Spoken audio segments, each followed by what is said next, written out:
Well, this is the big story this week. The Indian IT industry is again at an inflection point. There are new opportunities, but there are also challenges in the form of AI. Infosys is the only major IT company in India to report revenue growth in the first quarter, and I'm talking about the Big Five. Infosys saw sequential growth of 2.6% in constant currency terms.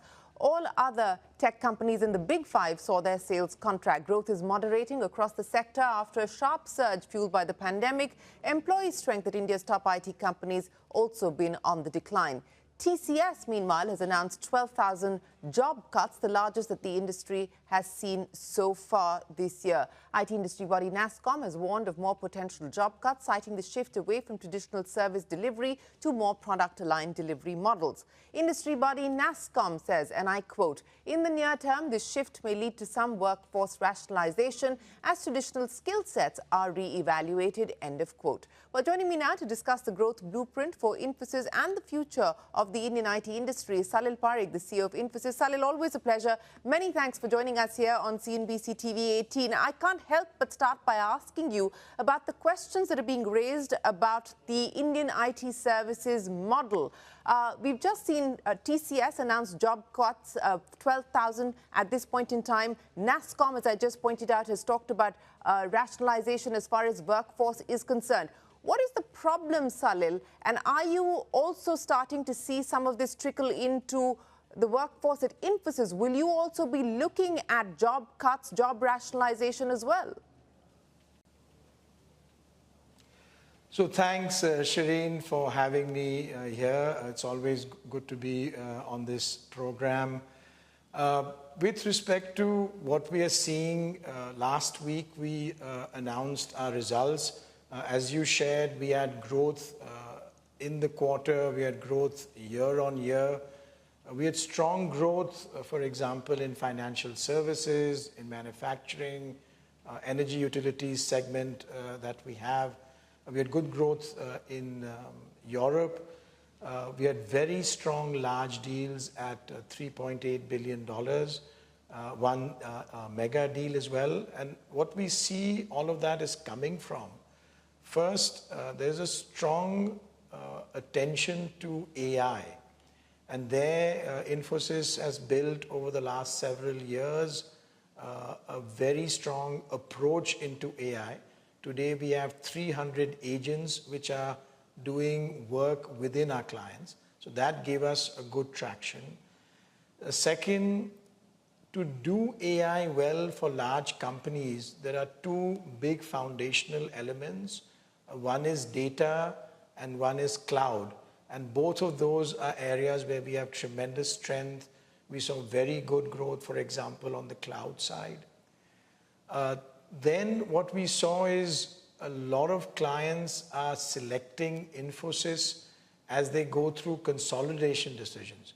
So all of that gave us a good traction and gave us the growth with which we increased our growth guidance for the full year.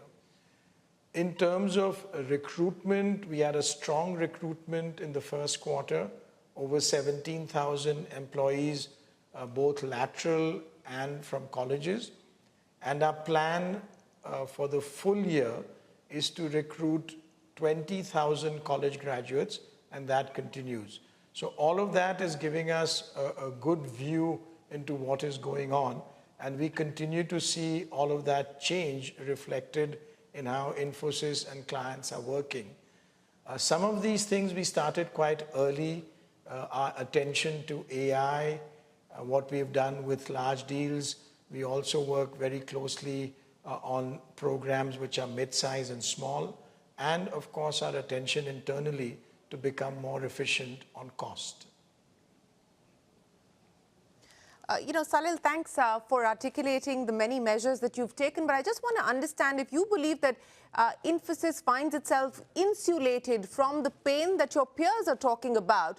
And to my point about rationalization, you said that you are recruiting. You recruited 17,000 people in Q1, and you're on target, at least at this point in time, to recruit 20,000 college graduates. So while the recruitment continues, is there any effort or any attempt at any effort to look at rationalization on the back of perhaps a skills mismatch or a supply-demand mismatch, or more use of AI within the organization?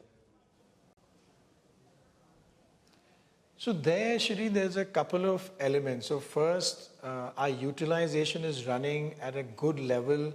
And with that, we see that all of the people that are joining us are getting deployed on projects. I mean, joining us from college, getting trained, getting deployed on projects, and the people across the whole company at that high level of utilization. On AI, we see two different components to it. So one, we see where there are growth elements. Ones we talked about on data, cloud, which are supporting, and then AI itself, where we see some new type of work that comes in with AI. And the second is where we see productivity, which comes from AI, which gives us more efficiency in doing the work we were doing in the past. When we put all of this together, what we understand from the market today is there is overall expansion in the addressable market, and that gives us a good traction. In addition, we are seeing a good activity with our clients on enterprise solutions. So those solutions where we have very strong skills, we see quite a strong demand, and those continue to roll out. We see good recruitment, good utilization in that. And then what I shared earlier, we see where we are getting benefits of some consolidation decisions that our clients are making. So when we put all of that together, we see that the reskilling that we've started with AI earlier with digital is what is helping us and making sure that our people are getting deployed at a high utilization level. So Salil, and I come back to the point that perhaps TCS is dealing with some specific issues, but NASSCOM represents the industry. NASSCOM doesn't represent a specific company. Now, NASSCOM's statement talks about workforce rationalization. So I'm just trying to understand where this dissonance seems to be coming from, because you're saying that you don't see that at this point in time. You don't feel that there is going to be a need for Infosys specifically to rationalize. In fact, you believe you're on course to continue with your recruitment plan. So I'm trying to understand where this dissonance is coming from. Were you surprised with the NASSCOM statement? So there, Shireen, I don't know what some of the other points of view are. What I was more sort of focused on was where we see what we see within Infosys and within the clients we are working with, and that's some of the information or data that I was sharing, and that's the approach that we are taking, making sure that we support our clients. My sense is we've also started, working on some of these areas quite a while ago. For example, on AI, we've taken a view to make everything inside Infosys AI first. We've built a small language model in financial services. We built 4 different small language models, one horizontal, one on IT operations. We're working with most of the major foundation models in supporting our clients. So some of that work has started quite early. But to your point, I'm not sure where some of the other statements outside of Infosys are from. So let me address some of those other statements, Salil. And the big statement that seems to be cutting across different voices is that there is an existential crisis that faces the Indian IT services model again. I go back to a conversation that your former peer, C.P. Gurnani, who headed Tech Mahindra, had with us on the channel a few days ago. And he used that Sholay dialogue, says that the model of kitne aadmi hai, that era is over for Indian IT services companies. How do you respond to both? One, that this has largely been linear, man-driven, man-hour-driven model. And two, the fact that this is perhaps an existential moment for the Indian IT services industry. So there, the way we are seeing this, again, a little bit from the Infosys lens initially, large companies, large organizations worldwide are more and more using technology. So with enterprise AI, that's becoming even more prevalent. The previous cycle where we've discussed several times over the past years was more focused on digital. Today, it's more focused on AI. My sense is technology, as it becomes more central with large companies and with the large, complex technology ecosystems that they have within these large enterprises, becomes more and more important. And Infosys, who has, like, we have a depth in the industry. So you take an industry banking, you take an industry utilities, you take an industry telco. We have a depth in understanding how that industry works, and we have a depth in technology. We bring those together for the benefit of our clients. So with that technology change, with the way that we are driving technology usage within Infosys for the benefit of our clients, I see that continuing to be a good outlook for Infosys with the changes in technology. That's the approach we've taken.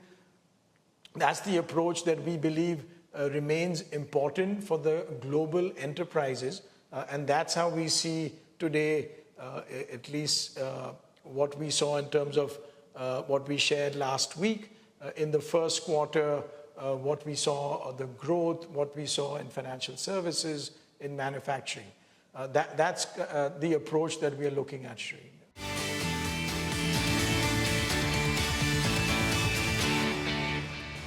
Salil, you talked about some of the work that's being done on AI, the 300 agents that are already working at Infosys. You talked about the small language models that you've been able to develop as well. One of the other comments, stroke criticisms that's come in is that Indian IT companies are focused too much on buybacks, and capital should be deployed more on R&D and innovation. Do you believe that given the changes that we are faced with globally at this point in time, that there is perhaps a need to review your capital allocation strategy or capital allocation policy and perhaps do more internally as well, but also look at big ticket or small ticket acquisitions to bolster your AI capabilities? So there, I think first on acquisitions, without a doubt, we have always have a view onto what type of acquisitions we want to look at. And AI is very much into that strategic domain where we will continue to look. And as we've done, if you look over the past several years, we've done acquisitions that have helped us in advance. For example, we did some acquisitions on SaaS models. We did some acquisitions on engineering services. We recently did an acquisition on cybersecurity. So in that light, AI is part of it. We continue to look at it. In terms of overall capital allocation, the point you made, what we see is what I was sharing earlier with clients looking to us for technology and where that is going. We've then made several investments in reskilling all of our people. So about 275,000 people have been reskilled within Infosys into different levels of AI. We've put investment into building what we were describing, what we were discussing, these small language models. We put investment. We are one of the largest users of GitHub Copilot. We made sure that that is being used to actually develop lines of code which are accepted and used by our clients and internally. For our own product in Finacle, we've used investments to make sure it's more AI ready. And we've been very focused on internal cost and efficiency to make sure that those investments are done while keeping in mind all of our stakeholders and what they are looking for and what we are providing to them. Keeping all that in mind is where we are driving the business within Infosys. Okay, so you don't see a need to change the way that you allocate capital at this point in time? So there, a capital allocation approach where we return 85% of the capital cash that we generate over a 5-year period remains what it is. However, we do have an approach within that capital allocation policy of the acquisitions that we talked about, that we discussed earlier. So Salil, I just want to go back to the headcount comment that came in there from CP Gurnani. Your headcount is down over 12,000 over the last 2 years. Your headcount now stands at about 3.23 lakh at this point. Would it be fair to assume that this is the kind of number that you're going to be working with in the foreseeable future? You gave us some indication of your recruitment plans staying on track, and you also said that you're not looking at rationalizing your workforce at this point. Would it be fair to assume that this is the kind of headcount number that we would be looking at for Infosys in the foreseeable future, the current headcount of about 3.23 lakh?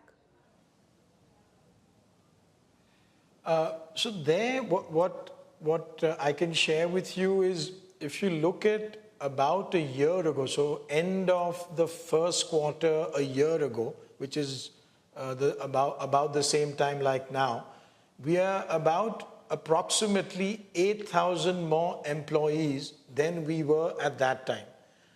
Now, again, for this year, we have a growth guidance of 1 to 3%. And with our recruitment, we will continue with the recruitment in support of that growth guidance. One of the other things, in addition to the 8,000 approximately higher headcount that we have from 12 months ago, is we have also improved what we do in terms of revenue efficiency per employee. So those two elements together will continue.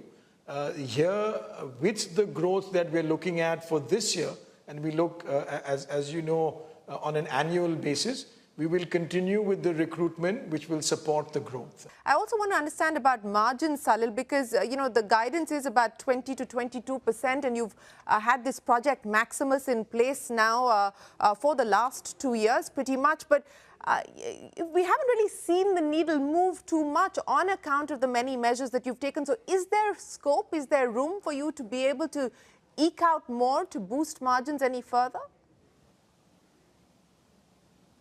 So on the margins, we've put in place a very strong program. What that has helped us to do, and we started that quite early, it's helped us to be ready for what turned out to be a changing environment.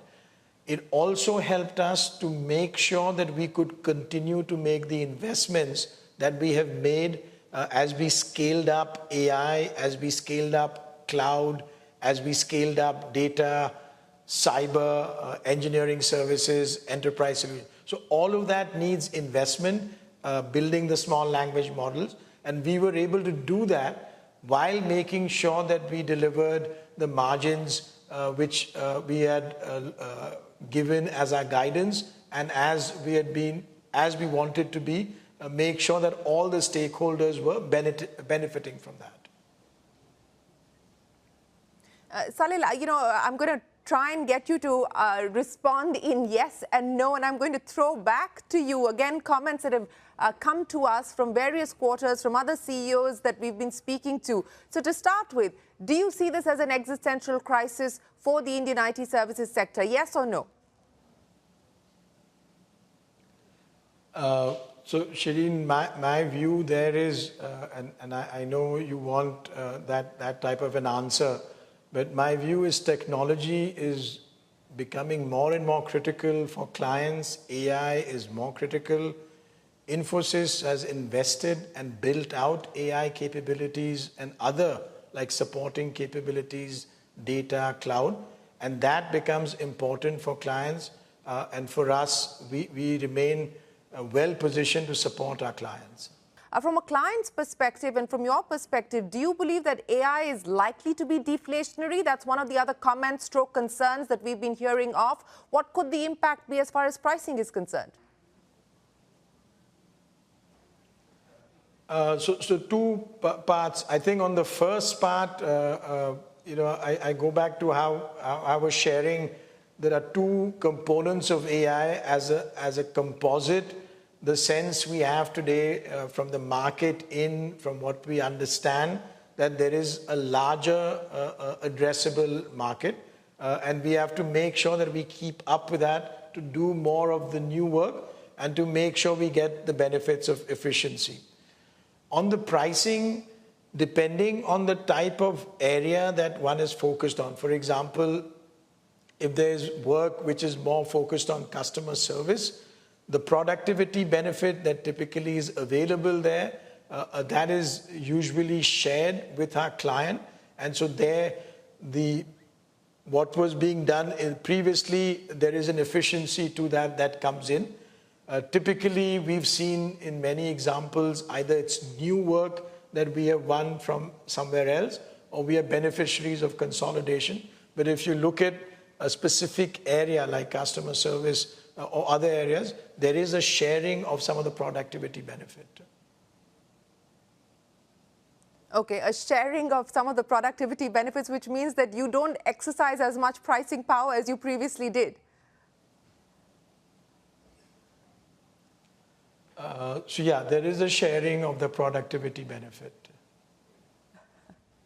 Okay, you talked about a mega deal. You also talked about the large deals that you won. What is the expectation, since you talked about the expansion that you foresee on both mega as well as large deals, and the fact that you hope the macros will stabilize, if not normalize? So on the macros, it's not so much in terms of a hope, it's more a point of how it will evolve, and we will watch how it evolves. On the large deals, we had an excellent first quarter at $3.8 billion, a very strong execution on large deals. Some of it, actually, we benefited from consolidation decisions of clients. We see large deals is always a little volatile because they are lumpy, but we see the large deals activity fairly strong. We had one mega deal in Q1. Mega deals are few typically in the pipeline, but we do see mega deals in our pipeline. So overall, the large deals approach will continue with usual sort of what we see. There's always volatility, but if you look at a longer period than a quarter, we should see good traction on large deals. So, Salil, let me end by asking you, given where you find yourselves today and the measures that you've already taken, you don't see the need for any significant change, redesign, reinvention within Infosys at this point in time? And two, from what I'm hearing from you, would it be fair to say that you're fairly sanguine about growth as well as where you find yourself? You don't sound particularly perturbed or worried. Is that a fair assessment?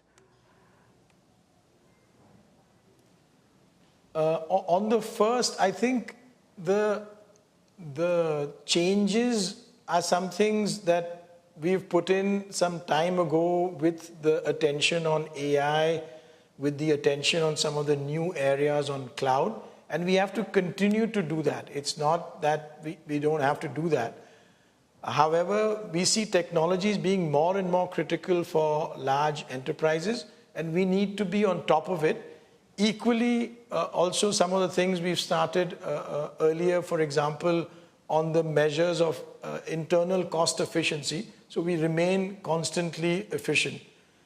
In terms of what we see for this year, we have increased our growth guidance now 1 to 3%.